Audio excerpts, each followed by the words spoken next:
कितने हैं आप में से जो अपना कोई बिजनेस या तो अभी शुरू कर चुके हैं या करने वाले हैं बहुत जल्दी?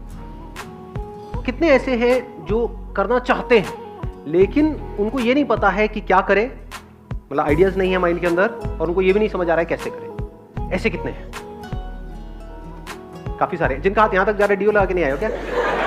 ये क्या होता है भाई? अरे साथ वाली को मरने दो, हाँ रोने दो, वो उधर उधर मुंह करेगी, कोई नहीं। तो ऑलमोस्ट सब चाहते हैं कि लाइफ में कभी ना कभी अपने बेस पे कुछ करने का ट्राई किया जाए, लेकिन ये नहीं पता है कि क्या करें, यानी आइडियाज ही नहीं आते हैं माइंड में। और दूसरा ये नहीं समझ आता है चलो आइडिया भी आ गया लेकिन उसको कैसे करें। रिस्क भी बहुत होता है। हाँ, रिस्क बहुत होता है। रिस्क क्यों आता है? जैसे आपको अपने घर से यहाँ पर आना था, कितना रिस्क था उसमें? कितना रिस्क इन्वॉल्व? बहुत बहुत। मतलब क्या, कोई रास्ते में भूचाल आया हुआ था, मतलब आंधी तूफान था, सुनामी थी, क्या था? अगर परसेंटेज वाइज देखा जाए तो यहाँ पर पहुंचने की पॉसिबिलिटी क्या थी आपकी? 100 तो नहीं कहेंगे क्योंकि कुछ भी हो सकता है। 99.99% सही है, मैं गलत तो नहीं कह रहा। रिस्क यहाँ पर ऑलमोस्ट 0% था पहुंचने का। क्यों? क्योंकि ये वेन्यू किसी जंगल में नहीं है जहां का कोई रास्ता ही नहीं पता है आपको। मतलब मान लो पीतमपुरा में हो रहा है तो उसका नाम होता है गीतमपुरा, तो जगह है ही नहीं। अब आप ढूंढ रहे हो, नेट पे ढूंढ रहे हो, लोगों से पूछ रहे हो गीतमपुरा कहाँ है जी, गीतमपुरा पता नहीं जी। तो कैसे पहुंचते? तब कितना रिस्क था? ऑलमोस्ट 100%। नॉलेज से रिस्क कम हो जाता है। Knowledge not just theoretical knowledge, practical knowledge based upon experience which is coming from the right source. मतलब नॉलेज किसी ऐसे बंदे से जो खुद उस रास्ते पे चला है, जो खुद वहां तक पहुंचा है जहां आप पहुंचना चाहते हो, तो रिस्क बहुत कम हो जाता है। तो इससे रिलेटेड एक बड़ा सिंपल सा आइडिया मेरे माइंड में आया है। आइडिया इज, अगर उसको मैं 3 वर्ड्स में बोलूं, it's a free business school. आगे लगा दो बाय संदीप महेश्वरी। कैसा लग रहा है आइडिया सुनने में? अब वहां पे कोई थ्योरेटिकल बातें नहीं होंगी, सिर्फ प्रैक्टिकल बातें होंगी। सीधी सी बात कि आप काम करना चाहते हो, अपना कुछ करना चाहते हो, आपके पास में आइडिया है, और अगर वो आइडिया आपको औरों से शेयर करने में कोई डर नहीं है तो आप यहाँ पर आओगे, हम लोग साथ में बैठेंगे, डिस्कशन करेंगे, देखेंगे कि आपका जो आइडिया है उसको नेक्स्ट लेवल पे कैसे लेकर के जाया जा सकता है, कम से कम रिसोर्सेज में, जहाँ पर रिस्क कम से कम हो, प्रैक्टिकली वो कैसे किया जा सकता है, और उनकी वीडियोस अपलोड होगी मेरे चैनल पे। कैसा लग रहा है? अच्छा लग रहा है? ताली कौन? मैं बजाऊंगा?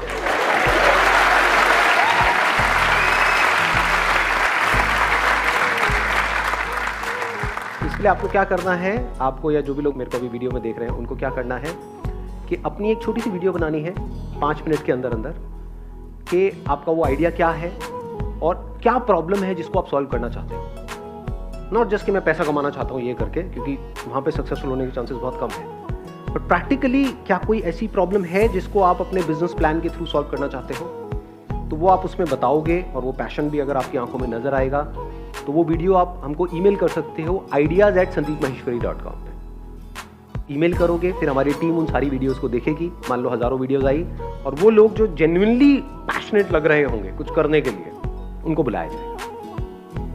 और वीडियोस कितनी होंगी, कब कब होंगी, वो मैं पहले डिफाइन कर देता हूँ। जनवरी से शुरू हो जाएगी और मार्च तक ये वाला पूरा खत्म हो जाएगा, मतलब एक पूरी की पूरी सीरीज होगी। हफ्ते में 3 वीडियोस अपलोड होंगी, तो 1 महीने में कितनी हो गई? 12। 3 महीने में कितनी हो गई? 36। तो टोटल 36 वीडियोस अपलोड होने वाली है। और कोशिश ये रहेगी जो 36 आइडियाज होंगे वो अलग अलग फील्ड के होंगे, तो उससे हमारी जो थॉट प्रोसेस है वो एक अलग लेवल पे जाएगी। उसमें आप ये भी बता सकते हैं शॉर्ट में कि जो इसके लिए जितना भी पैसा चाहिए उसका आपके पास में क्या अरेंजमेंट है। तो ऐसा ना हो यहाँ पे आकर के कहो और सारा डिस्कशन हो जाए, एंड में कहो सर पैसे कौन देगा? पैसा आपको लगाना है। तो नए नए आइडियाज आपको मिलेंगे कि क्या किया जा सकता है, दिमाग खुलना शुरू हो जाएगा। दूसरा, कैसे कर सकते हैं, प्रैक्टिकली बिजनेस प्लान कैसे बनाते हैं, प्रैक्टिकली उसको एग्जीक्यूट कैसे करते हैं, कैसे सोचते हैं, last but not the least risk को कैसे कम से कम किया जाता है। अगर इस एज में आप लोगों का दिमाग चलने लग जाए और बहुत सारे लोग कुछ कमाल का करने लग जाएं अलग अलग फील्ड्स में, तो क्या यही सॉल्यूशन नहीं है परमानेंट हमारी कंट्री? यानी माइंडसेट सिर्फ और सिर्फ जॉब जॉब जॉब जॉब से हट करके थोड़ा सा बिजनेस माइंडसेट भी आए। मैं ये नहीं कह रहा सबका, बट एटलीस्ट आधे लोग तो ऐसा सोचे ना। अगर सभी सिर्फ नौकरी के बारे में सोचेंगे तो नौकरियां जनरेट कौन करेगा? हम बात तो करते हैं अनएम्प्लॉयमेंट की, इसकी उसकी, बट कभी डीपली समझने की कोशिश नहीं करते कि उसका सोल्यूशन क्या है। बस बैठे बैठे एक्सपेक्ट करते रहते हैं कि नहीं सरकार को ये करना चाहिए, उसको वो करना चाहिए, उसको वो करना चाहिए। वो करते हैं क्या? वो कर देंगे मतलब रातों रात क्या अगर मान लो करोड़ों लोग अनएम्प्लॉयड हैं तो रातों रात क्या करोड़ों वैकेंसीज निकल आएंगी? नहीं हो सकता, प्रैक्टिकली नॉट पॉसिबल। तो एक तो तरीका है पैसिव अप्रोच कि बैठे बैठे बस हम एक्सपेक्ट करते रहें कि हाँ ऐसा हो जाएगा वैसा हो जाएगा। दूसरा है एक्टिव अप्रोच कि मैं भी कुछ करूं और आप भी कुछ करो, मतलब मिल करके एक चेंज लेकर के आए। I am thinking from a broader perspective, country के पॉइंट ऑफ व्यू से हम क्या कर सकते हैं, किस तरीके से कर सकते हैं।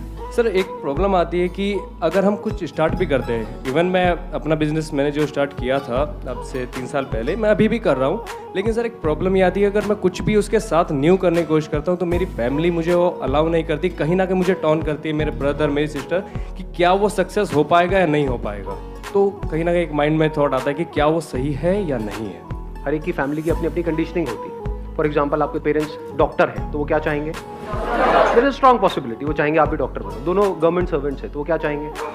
तो आपको भी गवर्नमेंट जॉब लेनी है, तब आप सक्सेस हो, नहीं तो आप निकम्मे हो, नहीं तो आप फेलियर हो। ऐसे ही होता है, माइंडसेट बन जाता है बेसिकली।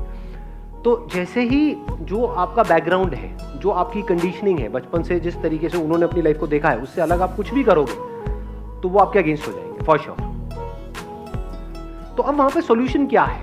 सॉल्यूशन ये नहीं है कि वो टॉन्ट मारना बंद कर दें या वो कुछ कहना बंद कर दें, वो उनका काम है, वो अपना काम कर रहे हैं। आपका काम क्या है कि अगर तो आपको एक्चुअल में नजर आ रहा है, आपकी विजन क्लियर है, फ्यूचर और विजन दोनों, अगर विजन क्लियर है, अगर विजन क्लियर नहीं है तो मत करो उस काम को। समझ गए? बिल्कुल ऐसा है कि मैं स्विमिंग कर लूंगा गहरे पानी में, तो कर ले, जा डूब ले, मर ले। तो कॉन्फिडेंस नॉट बेस्ड अपॉन कि भाई ऐसे ही हवा में कॉन्फिडेंस, हाँ मैं कर लूंगा with proper knowledge and experience, with practice, with proper understanding of what swimming is. उसके बेस पे अगर आप बोल रहे हो हाँ मैंने करा है, मैंने किया है, मैंने यहाँ पे किया है, स्विमिंग पूल में मैंने बड़ी प्रैक्टिस कर ली, डीप वाटर में, अब मैं उस नदी में तैर सकता हूँ, आप टेंशन मत लो। नहीं तो सामने वाले घबराएंगे। तो जो आपको तैरना नहीं आता है और आप सीधा कह रहे हो नहीं मैं तो ये पार करके रहूंगा इस नदी को, तो आपके घर वाले रोकेंगे या नहीं रोकेंगे? कुछ बोलेंगे नहीं, बोलना भी चाहिए, क्योंकि बहुत लोग फेल हो जाते हैं। 90% से ज़्यादा लोग जो बिजनेस ट्राई करने का सोचते हैं या करते हैं फेल हो जाते हैं। वही तो मेरी विजन है कि किस तरह से इस परसेंटेज को कम किया जाए या उल्टा कर दिया जाए कि आपके अंदर एक विजन क्लियर हो जाए कि नहीं 90% है कि मैं तो कर जाऊंगा, तब कोई दिक्कत नहीं।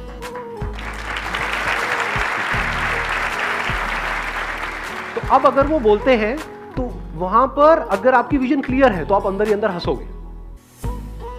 हंसते नहीं हंसते जब हमारी विजन क्लियर होती है। जैसे फॉर एग्जांपल आपके पास में कोई आए और आकर के आपको बोले बड़े कॉन्फिडेंस से, और 10 लोग नहीं, 20 लोग नहीं, 100 लोग खड़े हो जाएं आपके सामने और आकर के बोले कि धरती गोल नहीं है, फ्लैट है, हमें दिख रहा है फ्लैट है, तू समझ क्यों नहीं रहा कि फ्लैट है, और आप थोड़े पढ़े लिखे हो तो क्या करोगे? वहां पर लड़ोगे उनसे, बहस करोगे या हंसोगे? तो हंसी आती है।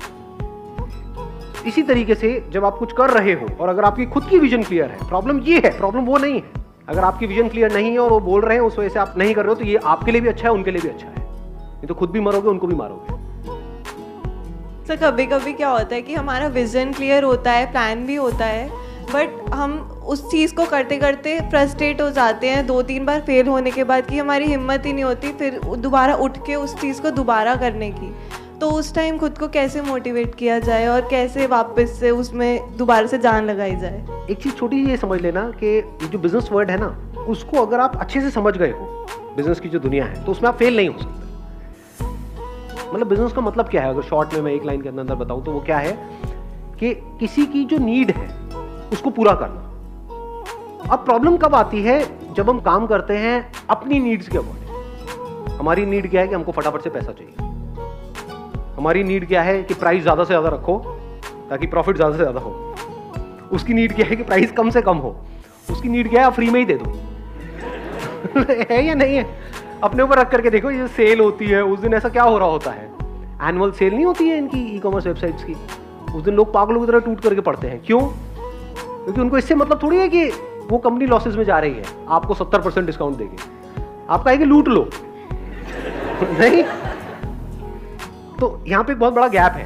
तो जब तक ये गैप बीच में आकर के मिलेगा नहीं, तब तक आपका बिजनेस चलेगा नहीं। अगर फेल हो रहे हो और आप ये कह रहे हो कि मैं फेल हो रही हूं तो गलत कह रहे हो। आपको क्या कहना है, अच्छा मुझे अभी समझ नहीं आया कि एक्चुअल में नीड क्या है, मैं उसको क्रैक नहीं कर पा रही हूं। समझना मैं क्या कह रहा हूं कि आपको लगा, मतलब एक्चुअल में तो आपको पता ही नहीं ना मार्केट की नीड क्या है। आपने सारा सर्वे किया, सब कुछ किया और आपको लगा कि हाँ ये नीड है और इसके अकॉर्डिंग आपको लगा कि ये प्राइस होना चाहिए, ये मार्केटिंग स्ट्रेटेजी होनी चाहिए, लगा। लेकिन एक्चुअल में तो पता ही नहीं ना। जैसे आपको सबको जो भी लगता है मेरे बारे में वो लगता ही तो है, एक्चुअल में मैं क्या हूं वो किसको पता है। ऐसे ही बिजनेस में हमको लगता है ये करने से ये हो जाएगा और जब करते हैं तो पता लगता है नहीं, ये नहीं हुआ। नहीं हुआ का मतलब क्या है कि जो हमको लगता है और जो एक्चुअल में रियलिटी है उसमें बहुत बड़ा गैप है, उसको फिल करना है, उसके पास पहुंचना है। जैसे ही आप इसको क्रैक कर लोगे तो आप सक्सेसफुल हो जाओगे। समझ गए ना? और इसका कोई क्लियर कट फॉर्मूला नहीं है। अलग अलग प्रोडक्ट्स के लिए, अलग अलग सर्विसेज के लिए, अलग अलग टारगेट सेगमेंट्स के लिए अलग अलग तरीके से चीजों को करना होता है। जैसे कोई इंडस्ट्री होगी, कोई काम होगा आपका जहां पे प्राइस ड्रिवन है वो पूरी की पूरी जो मार्केट है, क्वालिटी आप इतना दे दो कि काम चल जाए। कोई ऐसी होगी जहां पे क्वालिटी तो उनको चाहिए ही, बट अगर प्राइस कम है तो वो लोग नहीं लेंगे, उनके स्टेटस के अकॉर्डिंग सूट नहीं करेगा। सेम प्रोडक्ट सेम मैन्युफैक्चरर से निकला है, एक जगह पे वो बिक रहा है मान लो 5,000 का, दूसरी जगह पे बिक रहा है 1,000 का। वहां भी लोग खरीद रहे हैं, वहां भी खरीद रहे हैं। फर्क क्या है, अगर उस 5,000 वाले को बोला जाए कि ये 1,000 रुपए की शर्ट है तो वो नहीं लेगा। नीड्स अलग अलग है, उसको क्रैक कर लेना है। उसको क्रैक कर लिया तो काम हो गया, बस सिंपल है। सर कहीं भी बिजनेस करने जाते हैं, कोई भी कहीं भी जाता है, अगर फ्रस्ट्रेट हो जाता है, मतलब वो फेल हो जाता है, तो सॉल्यूशन में बताते हैं देख बेटा अगर तुझको ये करना है तो सबसे पहले तू देख अपने विचार को बदल। विचार को बदलने के लिए तू गीता पढ़ या रामायण पढ़। ऐसे से सर बड़े बड़े लोग ऐसे से थॉट देते हैं। तो क्या सर ये बात सही है कि गलत है? Bhagavad Gita is more to do with living a life जहां से कि आप खुद को डिस्कवर कर सको। ये जो लिखा हुआ है ना, discover yourself. Discover not as in अपने पैशन को, अपने इंटरेस्ट को, सबको डिस्कवर ना, जो आप एक्चुअल में हो वहां तक पहुंच सको। That is Bhagavad Gita. उसका बिजनेस से कोई डायरेक्ट कनेक्शन नहीं। बिजनेस क्या है? फिलिप कोटलर को आप पढ़ते हो, 4 P's of marketing, product, place, price, promotion. ये सब मिलेगा भगवत गीता? नहीं। तो भगवत गीता अपनी जगह पर है और ये जो marketing management by Philip Kotler है वो अपनी जगह पर है। इन दोनों को मिक्स करने की जरूरत नहीं है। अब फिलिप कोटलर को पढ़ करके, ये मार्केटिंग सीख करके आप खुद को नहीं जानने वाले हो। हाँ, लेकिन पैसा कमा सकते हो, बिजनेस में बहुत आगे जा सकते हो, और उसको आप यूज करो अपने सेल्फ रियलाइजेशन के लिए। तो उसको पढ़ करके मेडिटेशन कर रहे हो, ध्यान लगा रहे हो, तो क्या टट्टू होगा वहां? समझे?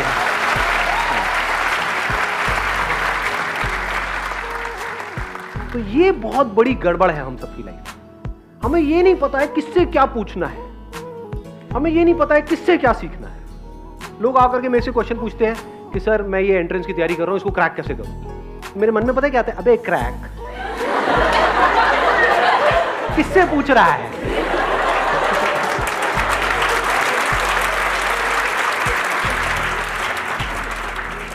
एक कॉलेज ड्रॉप आउट से पूछ रहा है, थोड़ा तो बुद्धि लगा।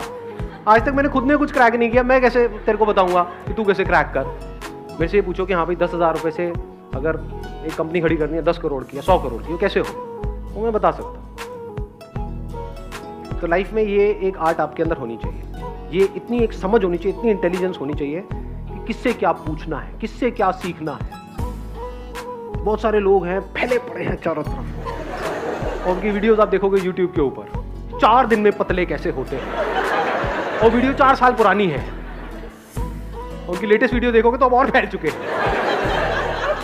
भाई 4 दिन मतलब कमाल हो रहा है इस दुनिया में।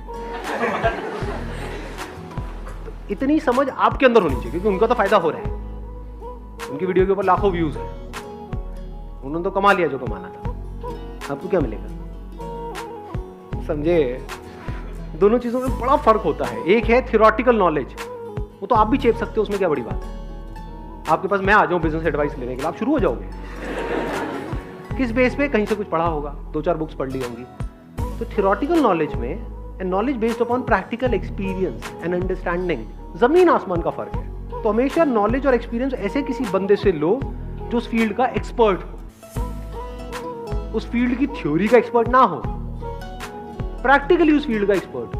मतलब अगर एक कमाल का क्रिकेटर बनना है तो किसी ऐसे बंदे से मत लो जो बैठ करके सारे क्रिकेट मैचेस देख रहा है 20 साल से और बताता रहता अबे इसको क्यों भेज दिया, अबे इसका तो खेलना ही नहीं आता, और उसको बंदे को बैट भी नहीं पकड़ना आता है, वो ये सब बड़बड़ कर रहा है।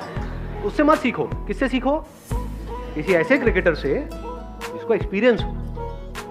बैटिंग सीखनी है तो विराट कोहली से सीखो, एग्जैक्टली सचिन तेंदुलकर से सीखो, अपने उस पंटर दोस्त से नहीं जो इनको बोल रहा है कि तुझे खेलना नहीं आता, मतलब तुझे बैट पकड़ना नहीं आता है, खेलना नहीं आता है, पॉपकॉर्न खा रहा है और अपना कुछ भी बड़बड़ कर रहा है।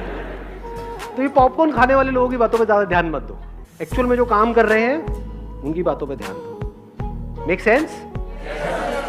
एक बात बताना, सच सच बताना, मतलब झूठ मत बोलना। अभी जब यहाँ पर आप आए थे और बिजनेस के बारे में जिस तरह से सोच रहे थे, जो भी आपका माइंडसेट था, उसमें और अब जहाँ तक भी हम गए हैं, जितना भी मैंने एक्सप्लेन किया, उसमें कुछ चेंज आया है? सच में आया है या झूठ कह रहे हैं? कितने सच में जिनको लग रहा है यहाँ चेंज आया है? अब बिजनेस करना आसान लग रहा है, मुश्किल लग रहा है? आसान लग रहा है ना? सोचो कुछ देर में ऐसा हुआ है, अगर प्रॉपर्ली वो 36 वीडियोस आप बैठ करके देख लो, कितना चेंज आ जाएगा, कितना आसान लगने लग जाएगा सब कुछ। हाँ, कर ही डालेंगे ना फिर। अरे कर ही डालेंगे। चलिए, wish you all the very best.